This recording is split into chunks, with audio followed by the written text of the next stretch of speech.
বরিশালের জয়ের নায়ক রিশাদ, বাংলাদেশ ক্রিকেটের ভবিষ্যৎ আইকন। বাংলার complete package Rishad Hossain Fortune বরিশালের জয়ের নায়ক। বিপিএল একাদশ আসরে বরিশালের জয়ের লক্ষ্যটা যখন কঠিন হওয়ার পথে, তখনই আগমন ঘটে এই লেগ স্পিনারের।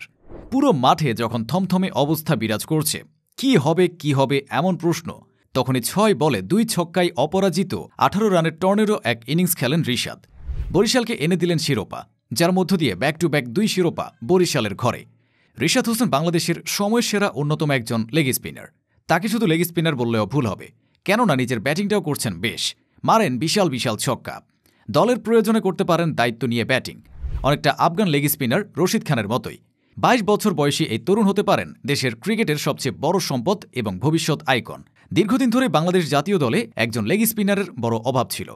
লেগ স্পিনারের চাহিদা পূরণে এর আগেও কয়েকজনকে নিয়ে চেষ্টা করেছিল বাংলাদেশ, তবে কেউই স্থায়ী হতে পারেনি জাতীয় দলে। সুযোগ পেয়েছেন তো আবার হারিয়েছেন জাতীয় দল থেকে। তাদের মধ্যে উল্লেখযোগ্য নাম জুবাইর হোসেন লিখন, আমিনুল ইসলাম বিপ্লবদের মতো প্লেয়ার। তবে তারা কেউ দীর্ঘ সময় ধরে জাতীয় দলে স্থায়ী হতে পারেনি যতটা না হয়েছেন রিশাদ হোসেন। তবে তাদের থেকে এই রিশাদ ভিন্ন রকম, দ্রুত নিজের পারফরমেন্সে দলে জায়গা করে নিয়েছেন, ভালো পারফরমেন্স করছেন। এমনকি রিশাদ যে বাংলাদেশ দলে লেগ স্পিনারের অপূর্ণতা পূর্ণ করবেন, এমনটাই বলেছিল বাংলাদেশ দলের অলরাউন্ডার মেহেদী হাসান মিরাজ। সেই কথার প্রতিদানও দিচ্ছেন এই লেগ স্পিনার। জাতীয় দলে আসার পর এখন পর্যন্ত বেশ ভালোই পারফর্ম করছেন রিশাদ। ৩৭ ম্যাচে নিয়েছেন ৪৩ উইকেট। সর্বশেষ টি-২০ বিশ্বকাপে বাংলাদেশের হয়ে সর্বোচ্চ ১৪ উইকেট নিয়েছিলেন। গুরুত্বপূর্ণ সময়ে উইকেট নেওয়ার পাশাপাশি বল হাতে বেশ কৃপণ হয়ে ওঠেন তিনি। বোলিংয়ের পাশাপাশি ব্যাট হাতেও ছড়াচ্ছেন আলো। কখনো দেখা গেছে ব্যাট হাতে, যখন দলের অন্য প্লেয়াররা পরাস্ত হয়েছেন, দাঁড়াতেই পারছিলেন না মাঠে, সেদিন নিদারুণ ব্যাটিংয়ে দলকে সম্মানজনক স্কোর এনে দিয়েছেন। রিশাদ হোসেনের এমন পারফরমেন্স আসছে চ্যাম্পিয়ন্স ট্রফিতে বাংলাদেশকে দেখাচ্ছে আশা, পূর্ণ করবেন লেগ স্পিনারের চাহিদা।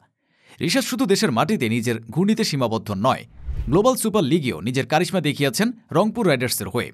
সে লিগের ফাইনালে নিয়েছিলেন ২ উইকেট।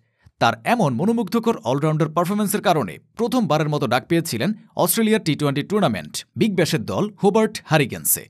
তবে দেশের বিপিএল থাকায় আর দলে যোগ দেওয়া হয়নি তার। পাশাপাশি জিম আফ্রো টি-১০ লিগের দ্বিতীয় আসরীয় দল পেয়েছেন। এমনকি পাকিস্তানের সুপার লিগ পিএসএলেও দল পেয়েছেন তিনি। খেলবেন শাহিন শাহর লাহোর কালান্দার্সে।